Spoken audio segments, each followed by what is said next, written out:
Welcome back to Crazy World Kickoff, and today we have a very special guest. He's called Alex, but you may know him as the Euro expert. Hello, Alex. Yes. Hello. Thank you for having me on. And yeah, please call me Alex. Don't call me Euro expert. I haven't got an ego. I don't want to be called Euro expert. Just like a handy Twitter tag in it or something, yeah. Exactly, man. Exactly.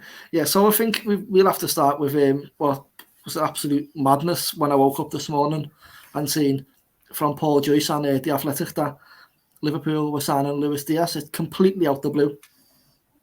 Yeah, it was. I didn't see it coming from anywhere. I was just a bit. Well, it was funny because I expected him to go to Tottenham all of last night. It really seemed to be nailed on. It just seems like Liverpool just saw that and went, yeah, now we'll have him. We're good, thank you, we're good. I think what's probably happened is we was going for him in the summer. He was part of like the long-term targets kind of thing, and he thought, well, we can't risk Tottenham coming in and getting him and him ripping up the league in front of our eyes. So they thought we'll pull the trigger now just so we're not thinking. I think it's good as well. He's a left winger by trade. He's a goal scoring left winger by all accounts as well. 14 goals and also 5 assists in 18 league and NOS games.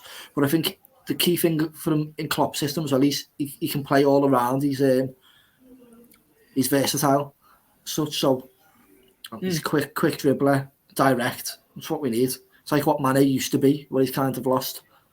But I think complements the front three that we've already got quite well, and obviously he's a long-term succession option for when Mane or Firmino obviously do end up going, which they're not going to play football at Liverpool FC forever, unfortunately for me. Yeah. I think it will definitely slot him more on that left-hand side. It will be. What I like about him is, like I've said this a couple of times to people, where he's as fast with the ball as he is without the ball. Like he carries it at that sort of speed where you only really see. I think a player that springs to mind who's kind of like that's a bit like Kingsley Coman, where he just has sort of stride to them with the ball. And he's obviously the top scorer in Portugal, I believe, at the moment. He's got like 14 goals. Every single one's come from inside the box, which should bode well for Liverpool. I was reading a bit of analysis from Sam Maguire and I think the guy on Twitter, I think it's Papayagu, mentioned as well how he's got a good trait to kind of slip behind his marker and head the ball, which should see him thrive well off Trent's the kind of Mane-esque, where he's not that, and Jota really as well, where he's not that tall. He's 5'10", I think, same as Jota, I want to say, and like he can still get his head on the ball like that.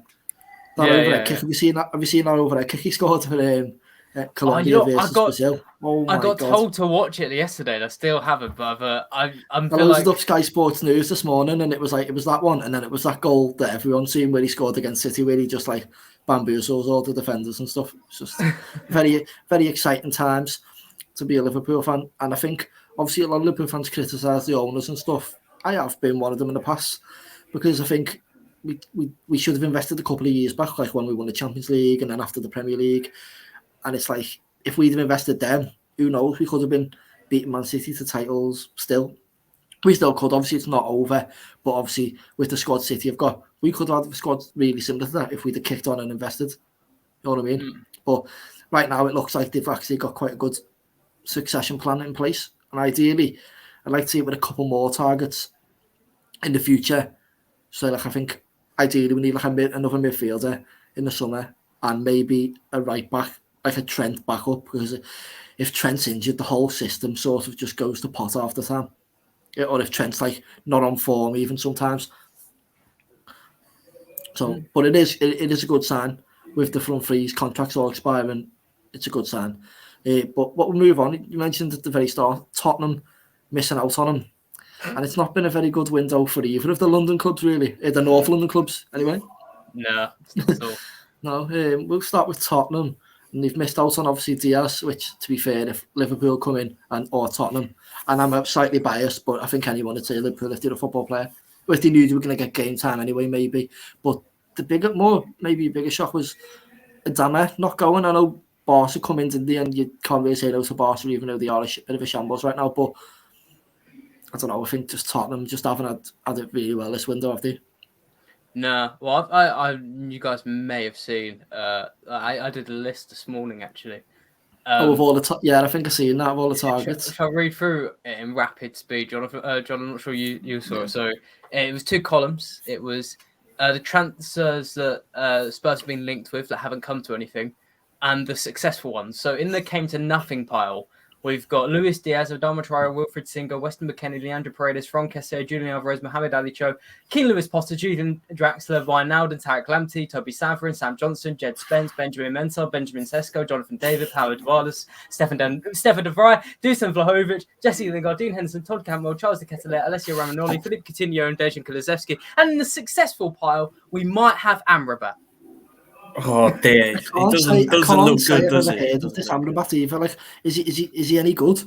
He's actually quite good. He had he's moved to Fiorentina in 2020, and he hasn't really fit in there. But he moved there for like their second biggest ever transfer fee because he was doing really well at Hellas Verona. As like a 22, 23-year-old, he's like a central midfielder who's got great ball carrying ability. And he's really fun to watch. Kind of like buzzes around the pitch and like bulldozes players off the ball. It's supposed to actually get him in. I'd be quite encouraged by it. But even that, he looks like he might be getting added to the came to nothing pile because the rumours on him have gone all quiet as well. Yeah, I think they've got like an all or nothing deadline day coming up, haven't they, really, Spurs? Because obviously, a man like Conte, he wants them kind of signings. And John, you'll know this better than me, being a Chelsea fan. But he wants them kind of signings. And they don't even have to be sometimes with Conte that good signings. You can get the best out of, like, I think it was like Zappacosta maybe and Emerson, like players like that, who maybe you don't think are like world-class players. They're probably not. But they do the job in Conte's system. Whereas maybe some people wouldn't even say Adama's like a great player, but Adama in Conte's system. And they want to play him right wing back, and I think that obviously it's Barca have come in, it is Barca, but I think also the fact, I think he would have already been a top player if they hadn't said, "Oh, we want you for right wing back." I think I seen yesterday. Yeah, I think he wanted to play in. I think he wants to play in a bit more of an advanced position. I think the idea of having to do the tracking back and the working hard didn't really appeal to him. But yeah, I mean, Conte is a man who has certain demands of the clubs he's at, and look, even when he was at us, he wanted a left wing back who could play there. We were linked with some names a lot bigger at the time and still a lot better at the time. We were linked with Alexandro for a long time. We couldn't really get that deal done. But then we decided on Marcos Alonso and look at the results. You give Conte a man he can work with, and he turns out to do something special. Same with Victor Moses on the right side. He wanted someone there. We weren't really willing to give him that much back in to start with, and so he went, fine, I'll use what I've got. But I think the problem with Tottenham is even if he uses what he's got a lot really. So it is worrying, especially I think the Diaz one is a bit more understandable. Like if Liverpool come in for you the way that it is now, you're not really, there's not really a conversation to be had there, especially if you're looking at the way that Mane, Firmino and Salah, I know they're all sort of in different stages of contract negotiations and the stuff going on there, but if you're Diaz, you're thinking, well, I'm part of this next new wave of Liverpool attack, and I think the length of the contract as well. It's a big contract. Actually shows the intent there with that as well. So yeah, I think it's a good signing for Liverpool, but it is worrying for Tottenham because look, they've still got a really good chance of getting top four, and if you gave Conte some of the players he'd want, that chance only goes up. But if you don't give him anyone, or you can't get anyone through the door, then it just creates another problem for you because Conte starts like feeling a bit unhappy, a bit discontent. So it's really Galini up front. Yeah, exactly. After they've given Lloris another 2.5-year deal, that's another player they've recently signed who looks to be just sort of wasting away. But we'll have to see. I think obviously there's still time in the transfer window. You never know.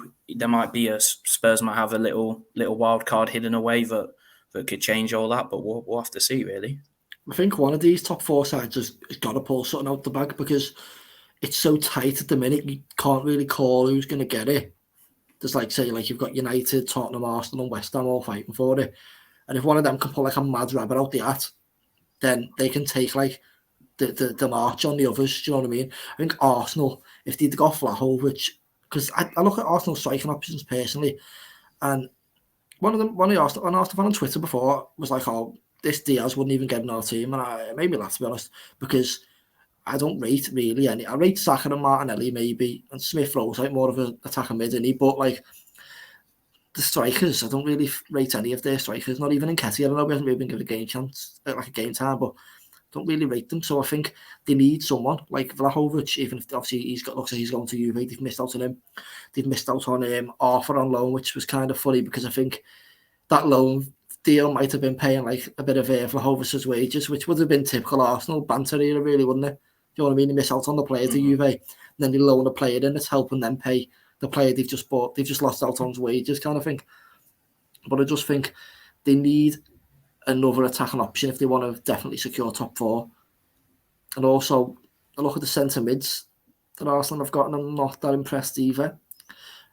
And I think missing out on Bruno Guimaraes, probably a big blow. I know he's been like rumoured to be one of their targets for a long time. And sitting there thinking, who are they going to get in? They're not going to get anyone, I don't think, in midfield before the window ends. Yeah, so he'd have been like the ideal choice. Yeah. Yeah, I was gonna say it doesn't really look like they're getting anyone in, but it's weird because like I feel like going into January, if there wasn't a transfer window, I feel like Arsenal and Tottenham fans would be in quite a good mood because Tottenham, I think, have only lost twice under Conte, and they're both to Chelsea. And Arsenal, I know they've had a bad month because of AFCON, but like bad month by their standards this season is like losing a couple of games. They're actually having a good year, so. If it wasn't for the lack of signings, I think they'd be in a good mood. But now I think with Spurs and Conte, it's like what John was saying. I feel like if Spurs need to back him because if it doesn't work out, then it's done for him. But for Arsenal, I feel a bit more positive about them not bringing anyone in because I think it feels all right. I think they can sort of carry things up front how it is. I think Lacazette will get like 10 to 15 goals this season, so I'm not too worried about them, but if it saves them for a bigger outlay in the summer, I think it's worth it. Yeah, maybe it was like Liverpool, where like if there was no interest in Diaz right now, Liverpool would not have went for him. They'd have waited till the summer, but because Tottenham have been all over him, like it's come out in the media that Tottenham want him, they pulled the trigger now because you don't want to lose out on him. And I think Arsenal, all clubs have targets like that, don't they? Really, like if certain player that they want comes available, they'll go for it, even if they're not planning on going for it, kind of thing. But I just think maybe they do need someone now to pull away in the top 4 battle. But anyway, we've mentioned they missed out on Guimaraes, and onto the team that do look likely to be signing him, Newcastle. They've made some impressive signings, I would say, so far in Trippier and Chris Wood. I know Chris Wood raised a bit of eyebrows, but it's smart. It's taking a player directly off your relegation rivals. It might not look so smart when barely bringing the men that they're linked with, if they do, which is Orsic and Weghorst. But at the time, it looked like a big brain move. Do you know what I mean? Yeah, I'm with you on that. A good move, wasn't it? Really, like I think, regardless of who Burnley bring in, like you're looking at a player who's got 10 plus goals in pretty much every season he's been in the Premier League and started consistently. You've got Kieran Trippier, who is, regardless of how good like the crop of England right backs are, is always still managing to get in the squad, and that's not by chance. Like it's because he's still a really, really terrific defender. He's a really good player, and yeah, if they can bring in Bruno Guimaraes as well, then it's not a bad window considering. And also they're trying to bring in either one of Dan Burn or Carlos. I think Diego Carlos. I think that deal's sort of dead in the water. Severe have said maybe it's a bit too late, but Dan Burn I think represents a solid signing for now. If they can't get Carlos until the summer, and that's when they do like the big rebuild to like maybe not be anywhere near the relegation zone kind of thing. But another name that's come up in the last couple of days is Mitchell Bakker, the former PSG man, now at Bayer Leverkusen. 16 million. I think he's still pretty young as well.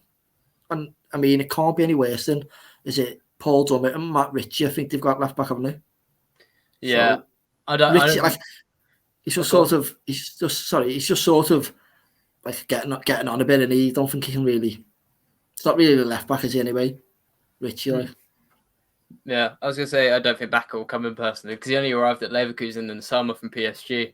I think Bacca's in a good spot in his career. Like he's having good form, and that came after he did quite well at PSG. Like, if anyone doesn't know, he's Dutch 21-year-old, 22-year-old might now be left back. He's quite tall. I think he's like 6 foot, and he's not like amazing going forward, but he's just always been quite a fine player. But at Leverkusen, he's under a good coach in Gerardo Silvani. So I think he's quite happy there. And Leverkusen, I don't think need to say yes to a transfer. Personally, I just think the player that Bacca's replaced more, Daily Sinkgraven, he'd be a more realistic target for Newcastle because he's another Dutch left back who's actually quite good. I think he suffered more from injury, so maybe that'd be a better move for Newcastle. Yeah. Ultimately, do you think either of them stay off, Burnley or Newcastle? What the signings are going to make? The easy favourite is Newcastle, but I would love nothing more than Burnley to stay up now. I was going to say I want Dan Burn actually to go to Burnley because then they could assemble the tallest team of all time if they bring in Wout Weghorst as well. And like they're 6'5", isn't he? Yeah, 6'6" even. He's a giant. Yeah. And as well, it's because Burnley. Another reason I want us to stay up. They bought Maxwell Cornet in the summer, and now they've got a taste of like what. Now they've realised what's like what's south of England, and that's France. So now they're just linked with every player in France, and like they've been linked to Seko Fofana and things. Oh, I want to stay in the Premier League and just continue this ambition and just see what happens because it's too exciting to go down. And whereas Newcastle, maybe it's part of being British where we like to see big things fail. But there'd be nothing more poetic for them to get Chris Wood in, Burnley get Wout Weghorst, who scored. And it's last day as well, isn't it? I think they played each other last game. Really? Oh my god! Pretty sure. I'll double check now. But I'm pretty sure they played each other. I think last game of the season, after they lost Wood, were linked with Andy Carroll, and I think people going the poetry of Andy Carroll relegating this Newcastle side would be unbelievable. 22nd of May, that's got to be the last game of the season. Yeah, I think it is. Yeah, I think it is. Yeah, it's just mad, really. Like it could go down to the wire, and it could be a Chris Wood winner that relegates Burnley. Like you'd be sick, wouldn't you? Could they not both? If you was a Burnley fan, they probably could. I mean, like if Everton, I'm saying probably like how you're a Liverpool fan, but like if Everton don't sort their manager situation out within the next 3 days, and if they get it wrong, it could be in big trouble. I'm thinking more along the lines of Leeds and Norwich dropping back into the relegation zone.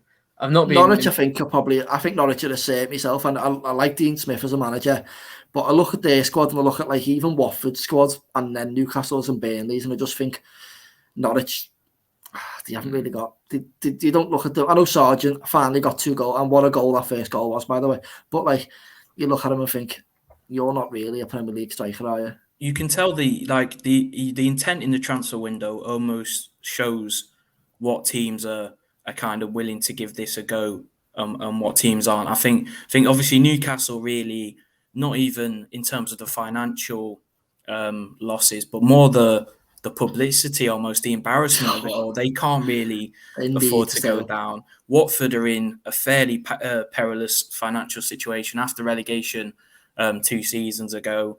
They did bounce back up, but if they go down, they'll have to sell one of their big hitters to try and balance that out.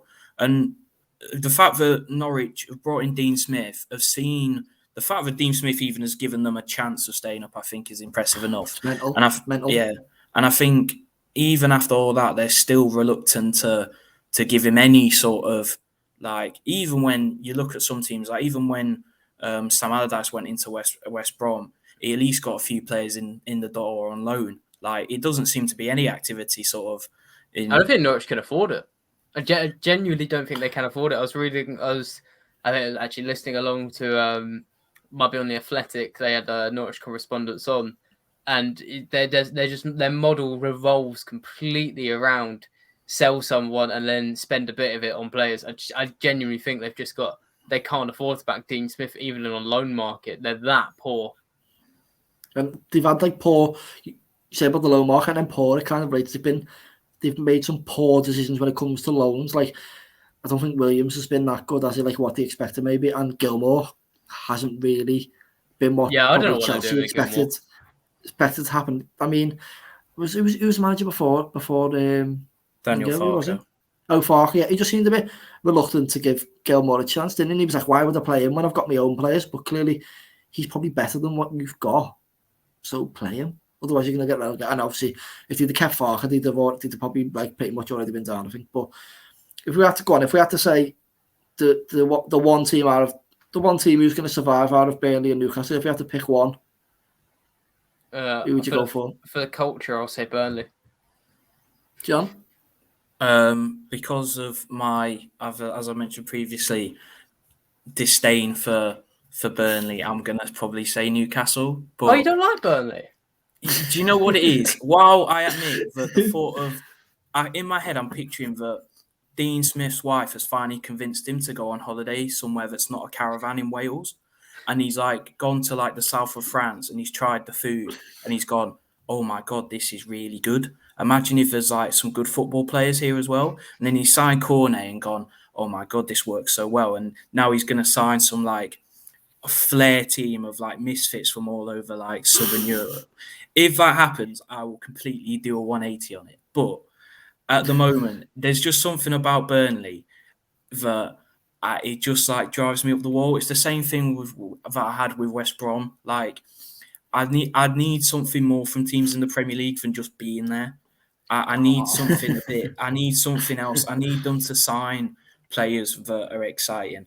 And I'd object to. I think Burnley, man, they are just there in the Premier League, but they're like a mainstay. You know, I feel like I love Burnley just in terms of everyone around them has moved forward, and they shouldn't be in the Premier League. They shouldn't have been in the Premier League last year or the year before. But because of how good Sean Dyche is, they continue to stay there. And I think Sean Dyche is like, it's weird. I've been watching more interviews with him this week. He just seems like, not only I've read coaches' pieces on him. Like he's had an interview with the coach's voice, and I think it's the FA as well. And he's like clearly a very, very intelligent manager, way beyond. I think he's like above average in the Premier League. Also, he's just there seems to be such a good morale in the squad. He was asked a good soundbite I found from him. He was asked like when he was a footballer when before he became manager, obviously, and he was asked, when did you know you were going to make it in football? And he was like, the day after I kicked a football. So you can't beat him. I love him so much. I think I'm going to go with John and go with, I think Newcastle stay up simply because the signings they're making and also the fact that it'd be an absolute PR disaster if they go down. Like, imagine getting this takeover, the richest owners in the world, and then you've got to like restart it all basically from the Championship, and it set the rebuild back a year.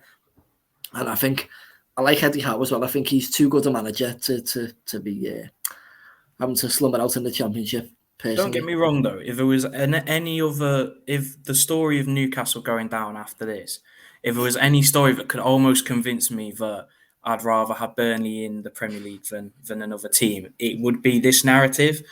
And it was a very tough decision, but I feel like Burnley, their sort of the cycle of the players they came up with is kind of slowly coming to its end now. Like Tarkowski's contract's expired, Wood's leaving, like Ashley Barnes isn't quite where maybe he used to be. Maybe it's sort of its natural cycle ending, and maybe they need to go down,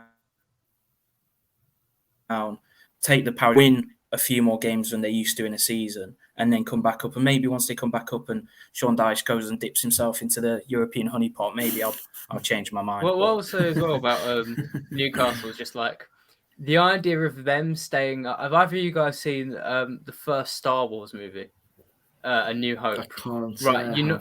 Okay, John will get this right. Oh, you know, go to the reference. Right, John. You know, like near the end where they're trying to destroy the Death Star, but it's coming round. It's Yavin, and it's about to blow up the base, and it's like it's either they die or we die. That's Newcastle, because if they go down, they're dead. It's hilarious. But if they stay up, then they can say, right, we've made it.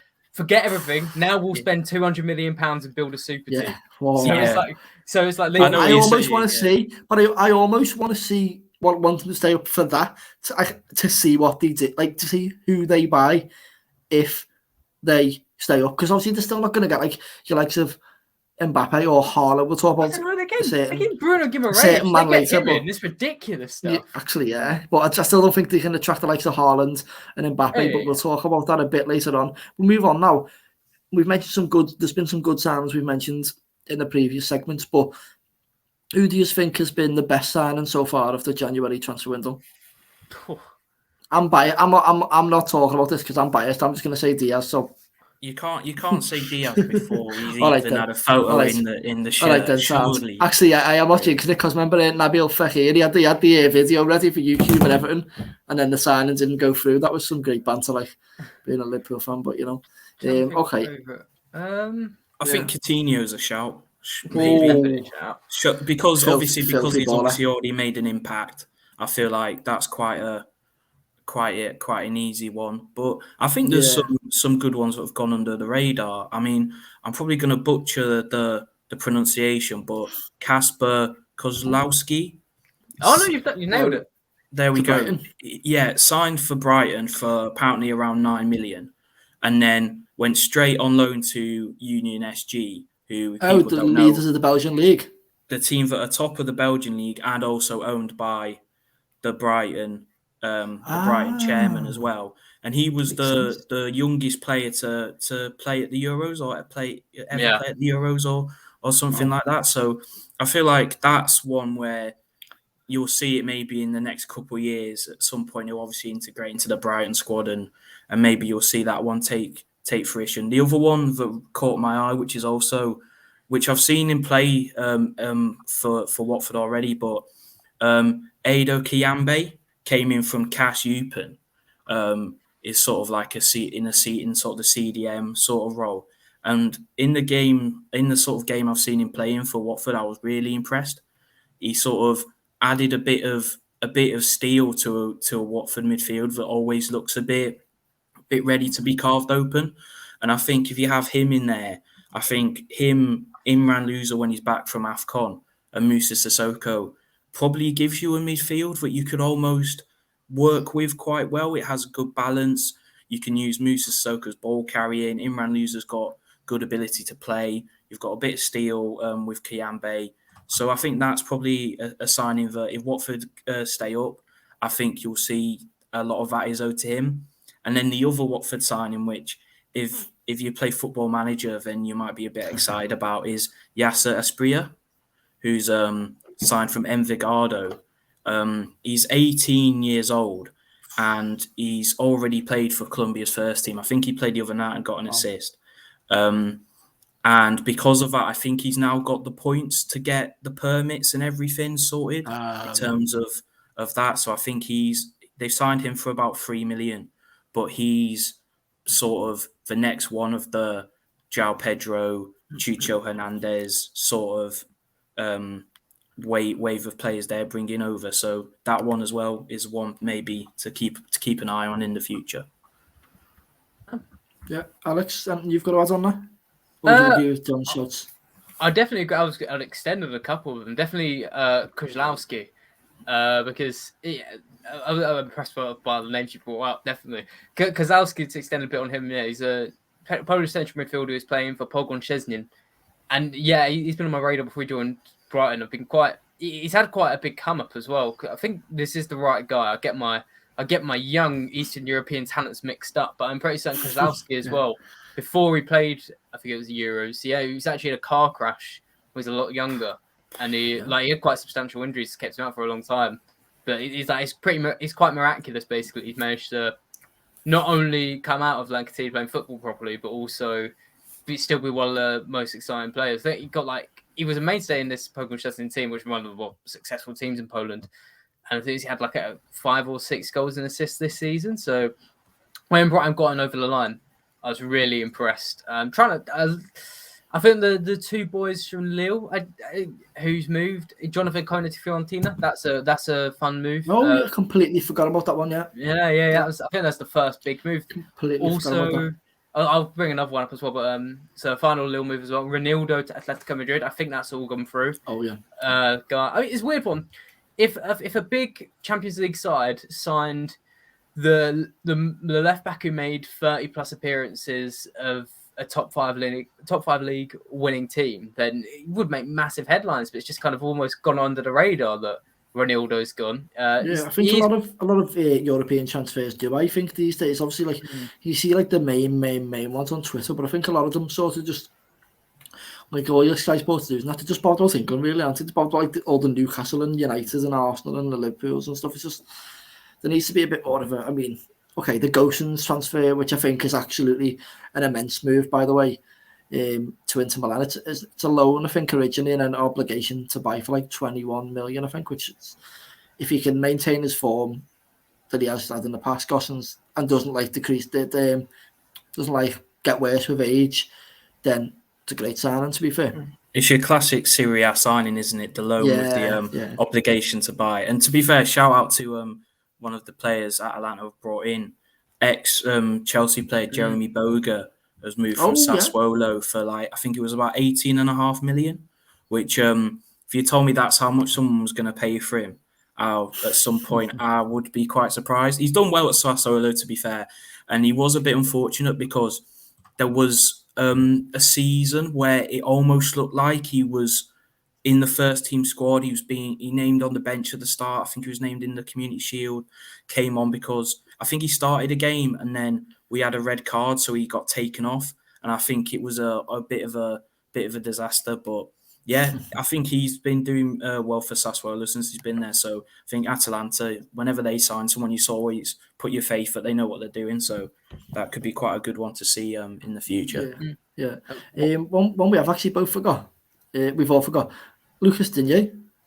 I was very surprised I remember that. I think when that happened. I was very surprised when it happened. I thought, and especially the way Everton sacked Benitez literally like a couple of days after. Why would you sell your best? You probably arguably he's Everton's best player. Arguably, why would you sell him if you know the manager's on thin ice and you're going to sack him a couple of days later? But it's probably a sign of how Everton run at the moment. To be fair. Yeah, if you get me. And I'm not even having a dig at Everton there just because I'm a Liverpool fan. Just as a football fan in general, like it's just shocking way to run your club. Like it's like Liverpool selling Salah and like not having anyone to come in for them. Do you know what I mean? I was going to say as well, Artur Cabral to Fiorentina, who's appearing as the Vlahovic replacement. That's a great. Like I say, I haven't seen the Diaz overhead kick, but if you want to see a guy who's got like a reel of ridiculous goals, Artur Cabral's brilliant. Brazilian striker from Basel.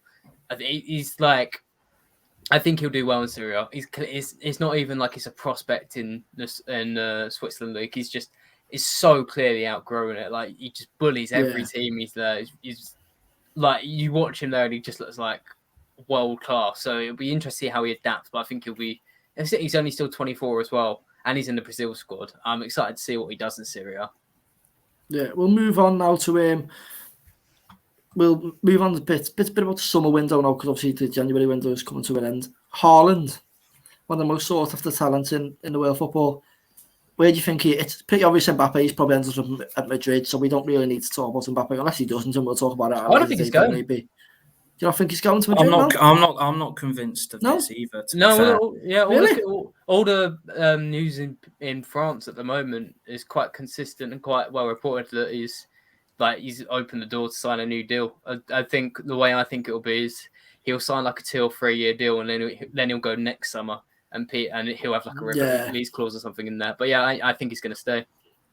That'll be interesting. I think maybe probably all depends on what if they win the Champions League. He's kind of completed it all, so we just really need to stay at PSG. But I think he might want to stay there until they win the Champions League. Maybe then, I don't know. But I mean, maybe with Messi signing, maybe he's thought, well, come on, I can't really leave this, can I? But we'll assume that he's either staying at PSG or going to Real Madrid, so we don't really need to discuss his options. But Erling Haaland seems likely he's going to leave Dortmund, to say the least. Where do we think he goes? My shout depends on a caveat, because I've seen rumours that the 75 million release clause is only to foreign teams, so not Bayern Munich. So if it's not to Bayern Munich, he'll go to City. if there isn't that I stipulation, hope not. if there isn't that stipulation and he can go anywhere, he will go to Bayern Munich. Okay, I'm going to throw a curveball. As you said, if Mbappe does stay at PSG, would Real, because obviously if they've got the money to go in for Mbappe, with the huge obviously signing on fee that would come with a free agency for probably one of like the biggest players in the world, if not arguably he will be the best player in the world, probably comfortably in a couple like when Messi and Ronaldo's probably not the best, but like, you know, when the two goats retire, Mbappe's probably sitting there to take the mantle. Do you know what I mean? So would you argue that Madrid might go for Haaland if Mbappe is unattainable? And then they can probably afford Mbappe in a couple of years when his next PSG contract runs out, and they'd have Mbappe and Haaland up front. Maybe, because Mbappe, I think, is definitely. Oof.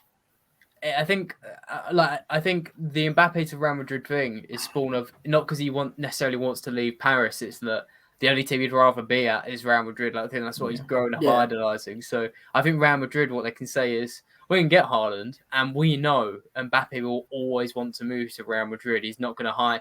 He's unlikely to go to like Barcelona or whatever. He's going to wait for this Real Madrid move. So Madrid can save up their money and try and get him in. But maybe you've got the other end of it of Mbappe does want to be at the same club as Haaland because one of them will be in each other's shadow.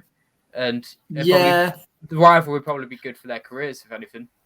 Yeah. And being a same club sort of waster. Being Mbappe in Haaland's shadow as well. I think if I had to guess. Oh. Mbappe's Haaland's shadow. I'm not sure. That's a big shout, that, John. Like, that could come back to haunt you in a couple of years, mate. I'm not going to lie. I'll take the responsibility, but I think Mbappe is obviously a star player, and he's quick, he's skillful, he does all this. But Haaland is probably the only thing that's more dangerous than all of that in football is a player who's efficient. And Haaland is if you ignore the fact that he plays for a German team and the stereotype, he's an efficient footballer. But you can negate that anyway because he plays in the. It's not like he doesn't do the exact same thing in the Champions League. Exactly. I think he broke like all sorts of records, didn't he, for like the goals? I think until maybe Haaland broke it again this year, maybe. But like he was breaking all sorts of records in the Champions League. So it's not just if you want to say the German league is a farmers league, which I don't believe any league's really a farmers league as such. Do you know what I mean? Maybe there is some easier leagues, and maybe the Premier League is or isn't harder. Do you know what I mean? But still, you've got to beat who's in front of you. And if you're putting in 30 goals a season in one league, you can probably do it in the other league. Know what I mean? And if you're doing 100%. It in the Champions League as well, you can definitely do it in the other league because the Champions League is like ultimately the best of the best. So exactly. So that and. Look, I think I agree with what you were saying. I think the rivalry almost if we're looking at these two really is the sort of closest thing we'll get in the next generation to sort of Messi and Ronaldo. You can see how much the rivalry did for them because they were so competitive and they drove each other to levels they probably didn't even think they were capable of at times. And I think that's the exact same thing that these two need. And I think City is almost, when you think of all the probably teams that could get Haaland, the one team that doesn't have a player in that position where you'd cause an upset or you'd cause anything is Man City. It's quite scary, really. Because if City get him, they probably will turn the Premier League into as much as I hate the saying, but they probably will turn it. If they get Haaland, it's absolutely going to become a farmers' league, isn't it? Really, like they'll win the title every year. John might be able to say, buying a striker for £100 million doesn't necessarily complete your team. I think if you buy Haaland, I think it's different with Haaland though, myself. I think just like, because he's obviously like all about the power and the pace, and I don't think that goes away regardless of what league he's in. He just looks like he's just the adaptable type as well. You get me? But anyway, I think City's a good shout, but I think you might, if Mbappe does the PSG, I can see Real Madrid coming in for him. We've also got some interesting free agents in the summer. I've got some here. Obviously, Mbappe maybe. We'll see. Gareth Bale. I don't really know. Is he past the sell-by date though? Will anyone really want him that much? Maybe Tottenham might. I think Tottenham could probably do him. Well, there's talks of him wanting to to sort of drop down. He said I think there was something about him willing to sign sort of a 6-month deal with a club in the Championship just to almost Bale? play and stay fit if Wales can get to the World Cup, and then he wants to play in the World Cup for Wales, and then I think then that's call it sort of quits. and then call it time. Whether that Yeah. I don't know how much substance in that. Maybe not a Championship team. Maybe he would go to Spurs for maybe like on a 1-year deal and then just play for Wales if they make it. But I think it's also a possibility that he calls time on it maybe when his thing's up, because he's not clearly made enough money. He's won everything there is to win. Like, he's clearly not that arsed about playing football anymore. Not as much as he was back anyway. No. I think he'd it's probably a shame because he was absolutely like obviously back in the day he was probably maybe the best, maybe the second best player in the Premier League, and then when he first went to Madrid, he was lethal, wasn't he? But obviously it just sort of hasn't worked out. I think maybe he didn't like embrace the culture as much as the Madrid fans and the club themselves would have probably have liked him to. But I don't think that should really hinder you. You shouldn't have to go and like not be able to do what you want. You know what I mean? But I think if Bale look back on his career and he won't be bothered. I don't think like he's won the Champions League how many times, he's won the league, he's won all sorts. Do you know what I mean? But he could have genuinely been like a Ballon d'Or winner if he'd have like kicked on at Madrid and like hit like the Ronaldo or even like the Benzema levels maybe. Do you know what I mean? But he just didn't. Another Real Madrid player though who's out of contract, and again he hasn't really hit the heights. Isco. Now he was linked with like Everton and Arsenal and stuff last year or something, wasn't he? But again, I just don't think he's at that level anymore. I think if you sit out for that long and you're not making an impact, he should just retire as well. I don't really see the point in either. Pack it in, lad. I mean, the most interesting out of contract player, it's almost laughable, and it almost sums up again, like we said about Everton before, how this club is run. Paul Pogba at Man United. I mean, he let him go for nothing to Juve, signed him back for 90 mil. They've won a couple of odd trophies, but not like your Champions League and your Premier League, the big guns. And now they're probably going to lose him again for free. You have to laugh, don't you? Really, like good, you have to laugh because kind of. He's wasted. He's been wasted, and it's sad because we've spoken about it before how much I love Paul Pogba. I think he genuinely is one of the most talented footballers in the world. Yeah, when United signed him back, I was sick. I was almost sick. Yeah. As a Liverpool fan, I was sat there like, oh my God, what are they going to build around Paul Pogba? Because obviously when you're watching his time at Juventus, wow, I was desperate for it. I know it would never have happened, but like I was desperate. You'd like the kind of player you'd always sign on career modes and on Football Manager and stuff, just because he was that good. But in real life, he was also that good. So it was like the dream midfielder any team in the world would probably sign at the time. But I think he made the wrong move going back to United. Definitely. And he'll look back at that if he doesn't get a Real Madrid or something, say, or a PSG. I think PSG is a bit controversial in it with Pogba, I think, if I remember right, with the fans. But if he doesn't get like a big move to one of them two clubs, or like one of them clubs who are probably going to win the Champions League in the near future, maybe, he'll look back at his career and be very disappointed. Obviously, the World Cup, obviously, yeah. But his club career, certainly, I think he'll have regrets, personally. Definitely. Yeah, I think that's fair. I think if we're looking at like free agents in the summer, I think the one that sort of personally is the one I'm upset about is Antonio Rudiger. He's on my list. He's further down. And isn't Christensen out of contract as well? Yeah, and as Piliqueta. So it's all very like it's all becoming a bit of a problem. I think. Look, I, as much as I love Azpilicueta, and I think he's been incredibly underrated in his career at Chelsea and what he's added. Yeah. I think, and Christensen as well. He's a good defender and he's very useful. They're neither of them now or are at the levels of Rudiger. Like, you look at the impact he has on the team and the way he's playing. Like, you can't really, if we're trying to attempt to keep up with like Liverpool and City in the Premier League, you can't really let him go. And I still don't think it's not out of the question. I don't think that he signs an extension. I think he said he loves the club and he loves the club and he wants to stay. it's kind of like the Salah situation, isn't it? Did he want to give him the money or did he not? But yeah, the thing is though, he's got a strong hand because he's in the best form of his career. His contract's up. He's wanted by the big boys of Real of Madrid and Europe. Bayern, I think.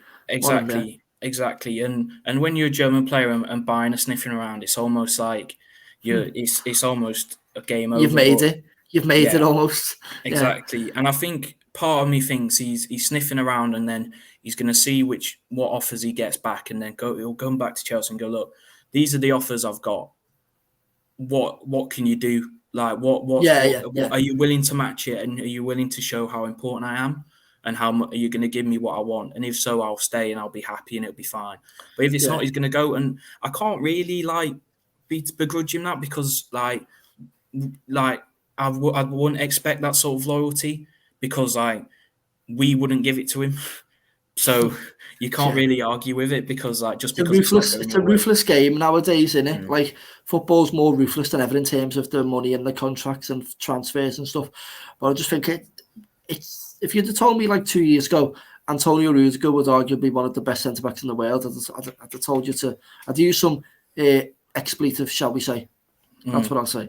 I think Christensen can get up to that level. I mean, he's not playing at the level Rudiger is at the moment, but Christensen's only recently turned 25. Like we forget how young he is. Like 25 is young for a centre back as well. Like I think he's actually.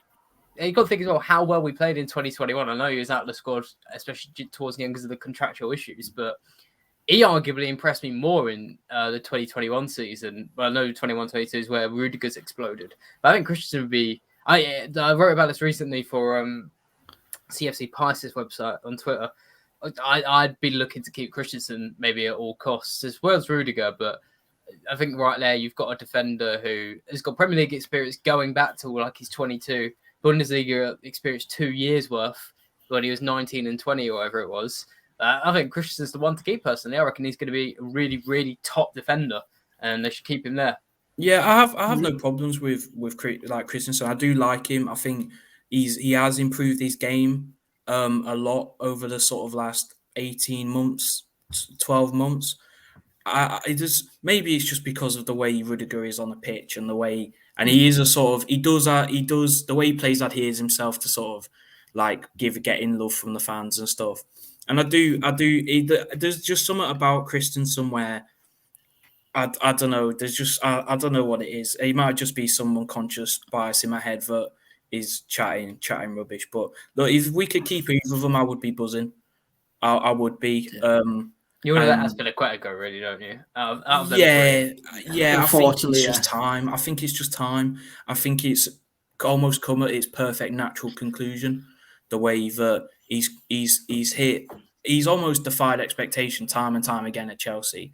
That now I think we almost owe it to him to make his own decision. At the same time, if he wants to stay, I'd also feel like giving him another maybe 1 year deal wouldn't be the worst thing either. But keep him around like the young kind of up and coming squad as well. Kind of a good idea.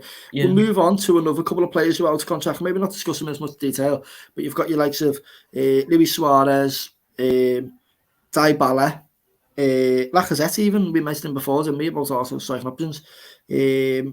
Lingard, which apparently Man United demanded an absolutely ludicrous loan fee, otherwise Newcastle would have took him. Nicholas Soulé, I was quite surprised by that one. Angel Di Maria. There's one more. The main man, Divock Origi, the Madrid final goat, you know what I mean?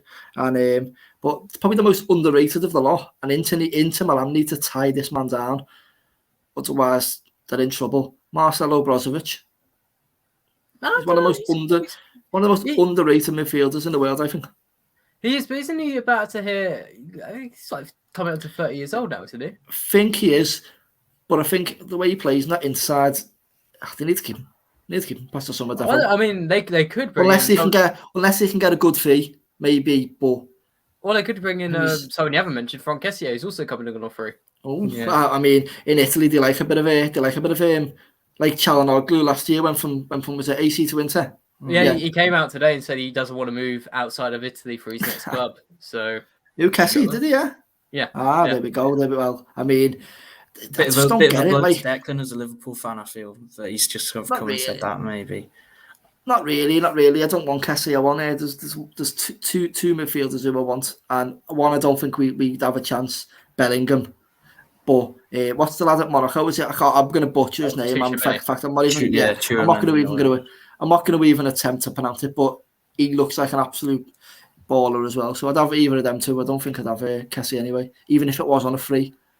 I think Tchouameni's meant to be on our radar as well, to be fair. I think there'll be a big... We've had contact with him for a long time now. And I think sort of the way it's going to work is like there's certain players, as I said before, who every club is looking at, and then there's certain players who like they've got, he's my number one in that position, he's my number one in this position. And if that player comes available, they're shooting their shot and trying to get him.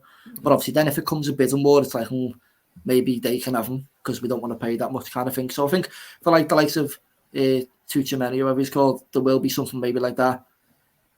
You know what I mean? Like for a couple of these players who we've mentioned here, there'll be big bidding wars potentially, like the likes of Haaland maybe.